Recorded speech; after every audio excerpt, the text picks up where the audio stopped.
আসসালামু আলাইকুম ওয়া রাহমাতুল্লাহি ওয়া বারাকাতুহু। যে যেখান থেকে এই ভিডিওটি দেখতেছেন সবাইকে জানাই মনের অন্তঃস্থল থেকে ভালোবাসা এবং অভিনন্দন। দর্শক বন্ধুরা, এই কি ঘোষণা দিলেন বাংলাদেশের সাবেক প্রধানমন্ত্রী শেখ হাসিনা, আমাদের উপরে আর যদি একটি হয় আমরা এটাকে শক্ত হাতে প্রতিরোধ করব। মানে কি, আওয়ামী লীগের যদি আপনার একটা নেতা কর্মী কিংবা সাধারণ জনগণের প্রতি যদি আর একটা হামলা কিংবা গণকারে হত্যা যদি চালানো হয়, তাহলে এটাকে শক্ত হাতে এখন থেকে ইনস্ট্যান্ট নাও এখন থেকেই শক্ত হাতে আমরা প্রতিরোধ করব। আমরা আর সহ্য করব না।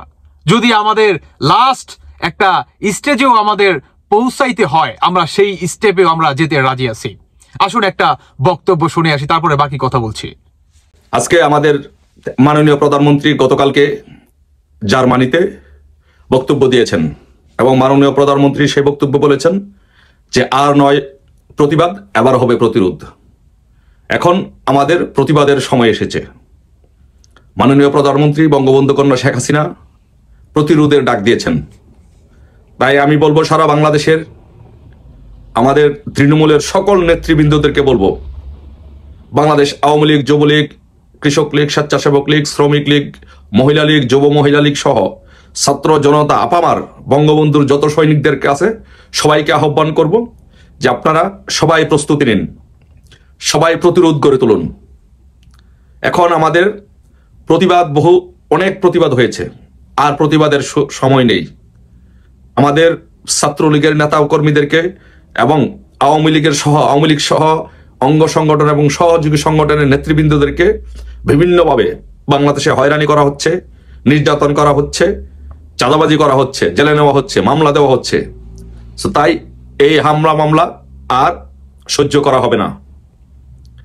আমাদেরকে ঐক্যবদ্ধভাবে সকলকে রাজপথে এর প্রতিবাদ করতে হবে, প্রতিরোধ গড়ে তুলতে হবে।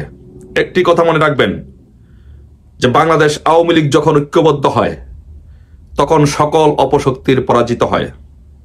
বাংলাদেশ আওয়ামী লীগ যখন ঐক্যবদ্ধ হয় তখন সকল অপশক্তি এই দেশ থেকে পালিয়ে যায়। তাই আমাদের এখনই ঐক্যবদ্ধ হয়ে সকলে রাজপথে ঝাঁপিয়ে পড়ার সময়। প্রস্তুতি নিন, যার যা আছে তাই নিয়ে সবাই প্রস্তুত থাকুন।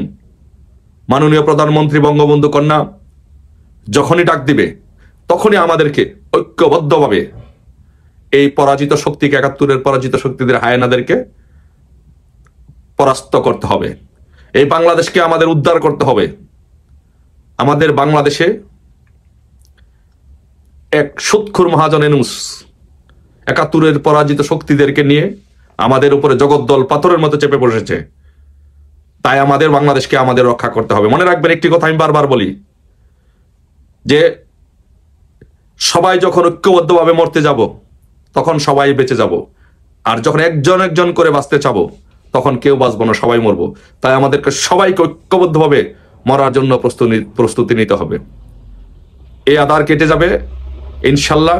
৭৫-এ বলেন, ৭১-এ বলেন, 90-এ বলেন, 111-এ বলেন, কখনই আওয়ামী লীগকে দাবিয়ে রাখতে পারে নাই।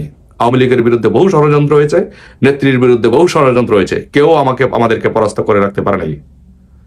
আপনারা যারা সারা বাংলাদেশে যেভাবে জয় বাংলার স্লোগান দিয়েছেন, সারা বাংলাদেশে যেভাবে বিভিন্ন জায়গায় যেভাবে আপনারা মিছিল করেছেন, নামাজ পড়ছেন, রোজা রাখছেন শেখ হাসিনার জন্য, আপনাদেরকে সকলে ধন্যবাদ জানাই। শুধু একটি অভিজ্ঞতার কথা বলে আমি আমার কথা শেষ করতে চাই। শুধু একটি অভিজ্ঞতার কথা বলে, মাননীয় প্রধানমন্ত্রী যখন 111-এর সময় যখন বিদেশে ছিলেন, তখন মাননীয় প্রধানমন্ত্রী বাংলাদেশে যেতে পারবে না সেই মর্মে একটি প্রজ্ঞাপন দিয়েছিল, নিষেধাজ্ঞা দিয়েছিল যেন মাননীয় প্রধানমন্ত্রী যেন বাংলাদেশে, তখনকার নেত্রী যেন বাংলাদেশে যেতে না পারে। তখন আমরা ঢাকা বিশ্ববিদ্যালয়ের 8 জন বা 9 জন, আমার এক্স্যাক্টলি নাম্বার নেই, এই 9 জনের প্রথম শাহবাগের ফুলের দোকানের সামনে থেকে আমরা মিছিল নিয়ে, সেনাবাহিনী ছিল, পুলিশ ছিল, সবকিছুকে উপেক্ষা করে আমরা 8 থেকে 9 জন মানুষ প্রথম মিছিল বের করে নেত্রীর প্রতিবাদ করেছিলাম। সেই 9 জনের মিছিল থেকে পরবর্তীতে 9 কোটি মিছিল হয়েছিল। সেই 111-এর কুশীলবদেরকে পরাজিত করে আমরা 2008 সালে নির্বাচন হয়েছিল, সেই নির্বাচনে মাননীয় প্রধানমন্ত্রীকে প্রধানমন্ত্রী করেছিলাম। তাই আজকেও আপনারা যারা অল্প সংখ্যায় ছোট ছোট করে মিছিল করেছেন, সবাইকে অসংখ্য ধন্যবাদ জানাচ্ছি এবং কৃতজ্ঞতা প্রকাশ করছি। আপনাদের সেই ছোট ছোট মিছিলের উপরে ভিত্তি করেই ইনশাল্লাহ আগামী আমাদের বাংলাদেশের প্রধানমন্ত্রী, মাননীয় প্রধানমন্ত্রী বঙ্গবন্ধু কন্যা শেখ হাসিনা আবার প্রধানমন্ত্রী হয়ে দেশ চালাবেন। তাই কেউ বিচলিত হবেন না, মনোবল হারাবেন না। বিজয় ইনশাল্লাহ সুনিশ্চিত। অতীতের অভিজ্ঞতা থেকে বলছি, 111-এ আমাদের ওপর যে কি রকম পরিমাণ অত্যাচার, নির্যাতন বা কিরকম পরিমাণ আমরা কোণঠাসা হয়ে গিয়েছিলাম, তারপরে 111 আবার সংস্কারপন্থী একটি গ্রুপও ছিল। সবকিছুকে উপেক্ষা করে বাংলাদেশের সকল অপশক্তিকে পরাজিত করে মাননীয় প্রধানমন্ত্রী বঙ্গবন্ধু কন্যা শেখ হাসিনা এদেশের প্রধানমন্ত্রী হয়েছিলেন। তাই এদেশে এখন যে বর্তমানে একটি সাময়িক দখলবাজ সরকার আছে, সাময়িক যে দখলবাজ সরকার আছে, সেই সরকার আওয়ামী লীগ যখন ঐক্যবদ্ধভাবে যখন রাজপথে নামবে, তারা পালিয়ে যাবে, এদেশ থেকে পালিয়ে যাবে ইনশাল্লাহ। বিজয় আমাদের ইনশাল্লাহ সুনিশ্চিত। আমাদের বিজয় কেউ ঠেকাতে পারবে না। আওয়ামী লীগ, আমি বলি 5ই আগস্টের আওয়ামী লীগ থেকে বর্তমান আওয়ামী লীগ 1000 গুণ শক্তিশালী। এখন আওয়ামী লীগ যারা আছেন, প্রত্যেকটি আওয়ামী লীগের নেতাকর্মী ঐক্যবদ্ধ হয়ে তাদের হৃদয়ে আগুন লেগেছে, রক্তে আগুন লেগেছে। তাই সকল আওয়ামী লীগ ঐক্যবদ্ধভাবে জেগে উঠেছে। তাই সকলকে বলবো, যার যা আছে তাই নিয়ে প্রস্তুত থাকুন। নেত্রী যখন ডাক দিবে, সাথে সাথে রাজপথে ঝাঁপিয়ে পড়তে হবে, সাথে সাথে এদেরকে এই অপশক্তিকে দেশ থেকে পরাস্ত করে আমাদের দেশ, আমাদের উদ্ধার করতে হবে ইনশাল্লাহ। সকলে ভালো থাকবেন ইনশাল্লাহ। দেখা হবে বিজয়ের মিছিলে। নেত্রীর ডাক দেওয়ার সাথে সাথে ইনশাল্লাহ, যদি বাংলাদেশ, আজকে আমি কথা দিচ্ছি, যদি বাংলাদেশের নেত্রী ডাক দেওয়ার সাথে সাথে যদি কোনো ব্যক্তি প্রথম যদি জীবন দিতে প্রস্তুত থাকে, কোন ব্যক্তি যদি প্রথম যদি জীবন দেয়, ইনশাল্লাহ সেটি আমি দিব। আমি রাজপথে ইনশাল্লাহ আসবো, আপনাদের সাথে ইনশাল্লাহ কথা দিচ্ছি, রাজপথে ইনশাল্লাহ ঝাঁপিয়ে পড়বো, আন্দোলন করব।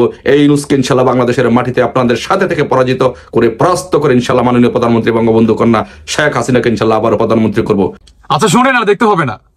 এখন এই বক্তব্য যখন নাকি আসলে সামনে আসে, আপনারা অনেকেই অনেক রকম আসলে মন্তব্য করতে পারেন যে এই হচ্ছে ফ্যাসিস্ট কিংবা স্বৈরাচারের কথার ধারণ কিংবা ধরন, তাই না? তবে আমি আসলে একটু অন্যভাবে দেখতেছি। টোটালি আমি পুরো আপনার 90 ডিগ্রি অ্যাঙ্গেল থেকেই দেখতেছি। সেটা হচ্ছে আপনার বাংলাদেশে বর্তমান সাধারণ আওয়ামী লীগ কিংবা নেতাকর্মীদের উপরে যে পরিমাণ ভাই আপনার হত্যাকাণ্ড চালাচ্ছে, মব জাস্টিস চালাচ্ছে, দখলবাজিতা চালাচ্ছে, আপনার নানান রকমের মনে করেন এক একটা অন্যায় প্রতিনিয়ত হচ্ছে। তো যখন নাকি তার দলের এই দুর্দশা বা তার দলের সাধারণ জনগণের উপর কিংবা নেতাকর্মীদের উপর এই ধরনের অনাকাঙ্ক্ষিত ঘটনা একের পর এক চালাচ্ছে, অপোজিট সাইডে আপনি কি আশা করেন একজন লিডারের কাছ থেকে? তিনি কি বলবে যে না, তাদেরকে মেরে ফেলো, তাদেরকে গ্রেফতার করো, তাদেরকে গুম করো, এইটা সেইটা করো? তার মুখ থেকে কি আপনি এই ধরনের বক্তব্য আশা করেন? না ভাই, এটা কখনোই না। তিনি একজন লিডারের মতো কথা বলছে অবভিয়াসলি, কারণ সমস্ত আওয়ামী লীগের যারা নাকি নেতাকর্মী আছে সবাই কি শেখ হাসিনার দিকে তাকিয়ে আছে। মানে কি তিনি একটা ভাষণ দিবে কিংবা তার কথা থেকে একটা অনুপ্রেরণা পেয়ে মানুষ কি সামনের স্টেপগুলোতে পা দিবে কিংবা সাহস পাবে এই আপনার বর্তমান যে অবস্থা, এটাকে মোকাবেলা করার জন্য, তাই নয় কি? তাহলে বর্তমান শেখ হাসিনা যে আসলে বক্তব্য দিলেন ভাই, এটা হচ্ছে সময়ের উপযোগী একটা বক্তব্য। আপনি মানেন কিংবা না মানেন, এটা হচ্ছে বাস্তবতা। কারণ বর্তমান আমাদের বাংলাদেশে বিচার ব্যবস্থা তো নাই, কথায় কথায় সবার অনেক, আর হচ্ছে উপদেষ্টা, এর বাইরে কোনো কিচ্ছু না, ঠিক আছে? আর এটার জন্যই আপনার শেখ হাসিনা সাবেক প্রধানমন্ত্রী তিনি এই বক্তব্য রাখেন। তিনি একজন, মানে আমি যদি বলি, তিনি একজন প্রপার যে লিডার, তার দলকে, দলের জনগণকে কিভাবে আগলে রাখা যায়, কোন সিচুয়েশনে কোন বক্তব্য দেওয়া যায়। আমার মনে হয় ভাই এটা সবচেয়ে যে খারাপ সময়, এবং এই খারাপ সময়ের ভিতর সবচেয়ে মূল্যবান বক্তব্য হচ্ছে এটি। আপনি মানেন কিংবা না মানেন, কারণ ভাই আমাকে যদি কেউ মারতে মারতে আমার যদি একদম পিছনে ঠেকায় ফেলায়, হ্যাঁ ধরেন আমার পিঠ যদি দেওয়ালে ঠেকে যায়, আমাকে তো সামনের দিকে যেতে হবে। সামনে যেই থাক না কেন, ডাজেন্ট ম্যাটার, কিন্তু আমাকে যেতে হবে। মানে কি, আমাকে বাঁচানোর জন্য, মানুষ জীবন বাঁচানোর জন্য সবকিছুই করতে পারে, বুঝতে পারছেন? এই দিনটা হতো বা হতো না, কিন্তু আপনারা বাংলাদেশের আনাচে কানাচে বিভিন্ন জায়গায় ভাই মৃতদেহ কিন্তু পাওয়া যাচ্ছে। এই অনাকাঙ্ক্ষিত ঘটনা কিন্তু একের পর এক বাংলাদেশে বর্তমান ইনস্ট্যান্ট চলমান, দুর্নীতি চলমান, চাঁদাবাজি চলমান, সবকিছুই চলমান। তো আমি মনে করি ভাই শেখ হাসিনা যে ভাষণটি দিলেন কিংবা তার যে দলের নেতা কর্মীদের মাধ্যমে তিনি যে জনগণদের কাছে যে কথাগুলা দিচ্ছেন বা প্রচারণা করতেছেন, আমি মনে করবো একদম সঠিক সময় সঠিক সিদ্ধান্ত, পারফেক্ট। এটাই হচ্ছে লিডারের মনে করেন ভূমিকা, কিভাবে দলকে আগলে রাখা যায়। সত্যি বলতেছি, কারণ আওয়ামী লীগকে আপনি তিনি যতগুলা উদাহরণ দিলেন, আপনার 111 থেকে শুরু করে 90 যতগুলা মনে করেন আপনার উদাহরণ দিল, সব বাস্তবতা। কারণ আওয়ামী লীগের যদি দেখেন আপনি, আলটিমেটলি আওয়ামী লীগ হচ্ছে আপনার প্রায় 60% মানুষের সমর্থক করা একটা দল, মানুষের প্রিয় কিংবা একজন ভোটের অধিকারী একটা দল। এই দলকে আপনি দমিয়ে রাখতে পারবেন না, এটা ইম্পসিবল ভাই। আপনি যদি এই দলটাকে দমিয়ে রাখতে চান কিংবা নিষেধাজ্ঞা করতে চান, তাহলে আরো ভয়ঙ্কর কোনো কিছুর জন্য মোকাবেলা আপনাকে হলেও হতে পারে। এটা অবাক হওয়ার মতো কোনো কাজ হবে না আমার মনে হয়। দর্শক বন্ধুরা, বাকিটা আপনাদের ব্যক্তিগত মতামত অবশ্যই জানিয়ে যাবেন। ধন্যবাদ সবাইকে। আল্লাহ হাফেজ, আসসালামু আলাইকুম।